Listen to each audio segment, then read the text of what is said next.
Aqui com a pesquisadora da Universidade Nova de Lisboa, Isabel Lustosa, que é historiadora, cientista política, né? Escreveu a biografia de Dom Pedro I, um herói sem nenhum caráter. Livro também, Insultos Impressos, sobre o papel da imprensa na independência. Professora, um prazer tê-la conosco nessa manhã aqui para conversar um pouquinho com os nossos ouvintes sobre essa data histórica. Eu quero começar pela polêmica do quadro do Pedro Américo, né? Não foi daquele jeito, então, como está reproduzido o momento ali da independência ou morte, né? O Dom Pedro lá no cavalo, esse quadro que a gente está vendo na tela agora para quem está acompanhando também pelo youtube.com/Rádio Bandeirantes Oficial. Não foi assim exatamente? A história conta o quê, hein, professora? Bom dia. Bom dia. Esse quadro foi muito bem analisado pela Lília Schwartz no seu recente livro, O Sequestro da Independência, onde ela mostra como foi construída essa imagem, que é uma imagem da segunda metade do século XIX, uma representação e não uma fotografia do momento. E o próprio autor do quadro, segundo a Lília, trabalhou, deixou um depoimento dizendo como construiu esse quadro, como é que ele pegou trechos de outras obras, etc., e construiu uma cena alegórica do que tinha de fato acontecido, que foi muito diferente disso. Na verdade, é a construção dos símbolos pátrios, um processo aí que no segundo reinado foi muito estimulado por Dom Pedro, e esse quadro faz parte dessa história, que é a história de como se construiu a imagem da independência. Professor, então eu queria emendar e perguntar por que a senhora escolheu esse nome para o seu livro, que é a biografia de Dom Pedro I, um herói sem nenhum caráter. Por que herói e por que sem nenhum caráter? Eu escolhi esse título, que é o subtítulo do Macunaíma, um herói sem nenhum caráter, do Mário de Andrade, porque as revelações, né, ao longo da escrita da biografia, as revelações sobre a personalidade, sobre os atos do Dom Pedro me surpreenderam pelo que tinha de falta de caráter, né? Um homem que maltratou muito a mulher de forma pública, né? Tornou explícita a sua relação com um amante que ele protegeu e deu os melhores benefícios, casas, joias, etc. Essa mulher muito corrupta também, que se associou a outros corruptos para obter benefícios, e Dom Pedro colaborou com isso. E, no entanto, ele foi um herói porque ele foi indispensável para o processo da independência do Brasil. Sem a centralidade dele como membro de uma instituição respeitada internacionalmente, que era a monarquia portuguesa, dificilmente o processo teria acontecido como aconteceu, com um desfecho que manteve a integridade do território brasileiro, tal como o conhecemos nos nossos tempos. Professora, um prazer tê-la conosco, a Sônia Bló está aqui, e eu gostaria de conversar contigo. Aliás, parabéns pelo livro, a obra é incrível e o teu trabalho todo, né, de desenvolvimento aí nessa história tão importante aí, hoje fazendo o bicentenário. E duas figuras antagônicas, mas que foram muito presentes na vida de Dom Pedro I. O Chalaça e José Bonifácio. Como é que a gente traça esse paralelo com o Dom Pedro I no centro? Bom, é preciso ver que, quer dizer, eu sempre tento desmistificar os personagens da história. Nem José Bonifácio era um homem perfeito, nem o Chalaça era tão imperfeito. São duas pessoas que tinham qualidades e defeitos. A má fama do Chalaça já foi construída no período do reinado de Dom Pedro I, ele era detestado, ele representava um português colado ali no imperador, e de fato ele vai representar muitos interesses, principalmente no final do reinado de Dom Pedro, do processo em Portugal, do processo pela recuperação, digamos assim, da coroa da Dona Maria, né? Então a causa portuguesa foi, de certa forma, a causa que provocou a queda de Dom Pedro na abdicação em 1831, e o Chalaça teve um papel nisso, apesar dessa fama de irreverente. O próprio Otávio Tarquínio, o grande biógrafo Dom Pedro, disse que ele não era a pessoa tão má como a história. Não era o vilão que se falava que era.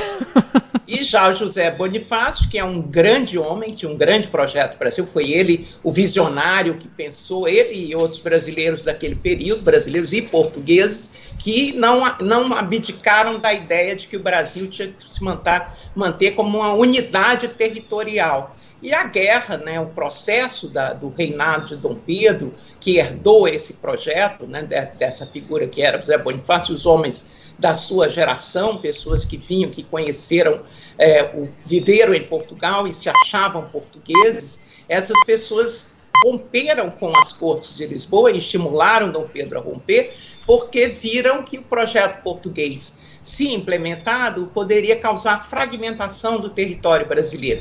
E a integridade do Brasil é o que eles não admitiam ser desfeita. Então, o processo em que o Zé Bonifácio tem um papel muito importante é esse. Por outro lado, ele foi implacável com seus inimigos, foi injusto, era uma pessoa muito rancorosa. A própria relação dele com Dom Pedro, quando acaba, ele sai publicando um jornal altamente ofensivo a Dom Pedro, aos portugueses em geral. Ele perseguiu os inimigos dele em São Paulo, quando esteve no poder, de forma também muito cruel, muito dura, e perseguiu os maçons que tinham atuado na independência, principalmente no Fico, Joaquim Gonçalves Ledo, o Januário da Cunha Barbosa, pessoas importantes para a história e para a história da independência, que lutaram por uma Constituinte brasileira, e que ele promoveu uma devassa, um processo, acusando de republicanos, e levou essas pessoas ao exílio.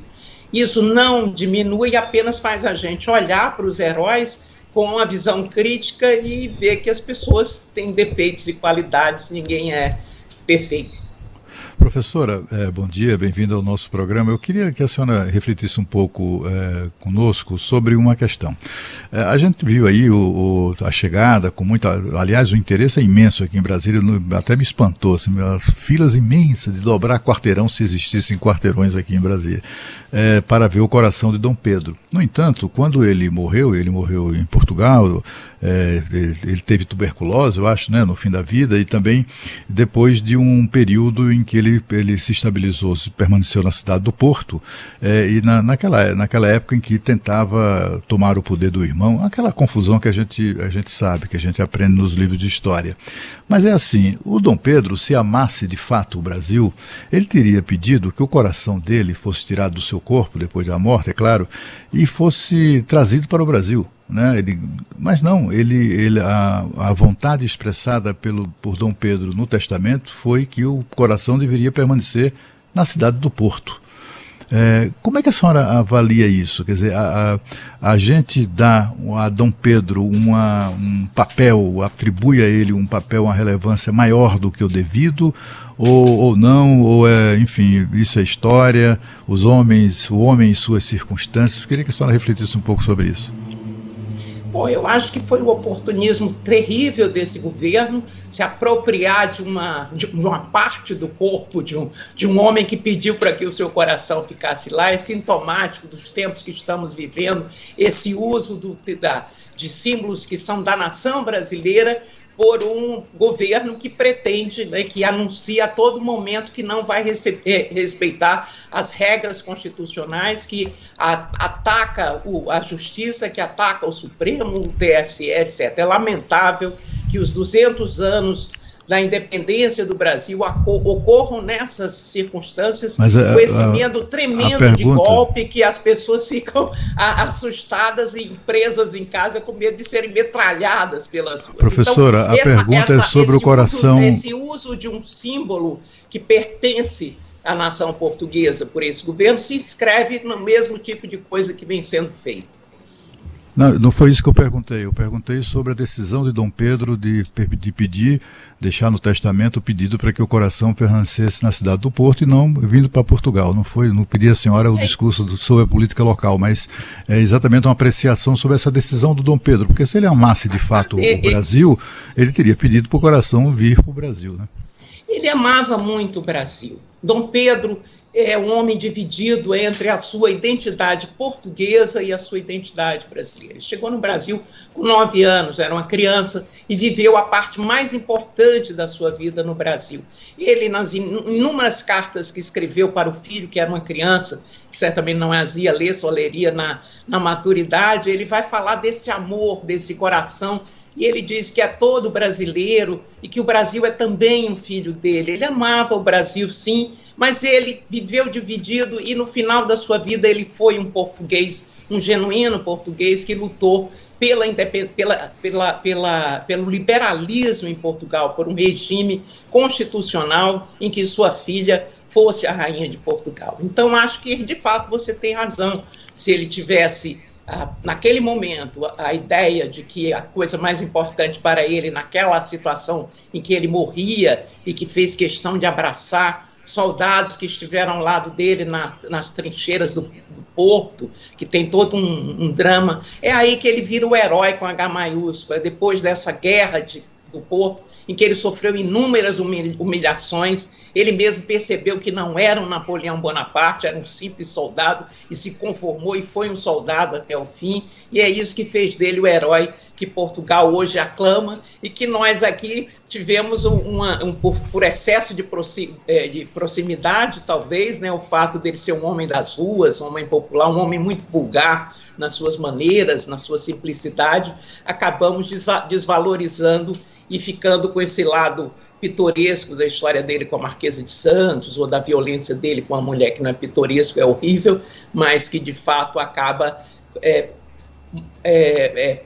fortalecendo um lado só, sem levar em conta. Por isso, na minha biografia, eu quis mostrar o homem nas suas características totais, né? Como é que foi Dom Pedro, homem diante das suas circunstâncias, como você disse, né? Um herdeiro de um trono num regime absolutista, e um homem convicto do liberalismo, de que os governos deviam ser regidos por constituições e que os reis deviam se submeter a ela. Então, de fato, como você mesmo mencionou, o coração devia ficar, e eu acredito que devia ter ficado quietinho lá na cidade do Porto, porque é o último desejo de uma pessoa.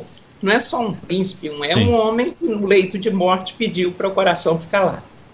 Professora Isabel Lustosa, historiadora, cientista política, participou conosco aqui nessa cobertura que a Rádio Bandeirantes hoje faz, falando muito sobre o 7 de setembro, todos os seus aspectos históricos e contemporâneos. Obrigado pela participação, um abraço para a senhora, até uma próxima, viu? Obrigada, professora. Bom dia, feliz 7 de setembro. E o presidente Jair Bolsonaro, viu, Thaís?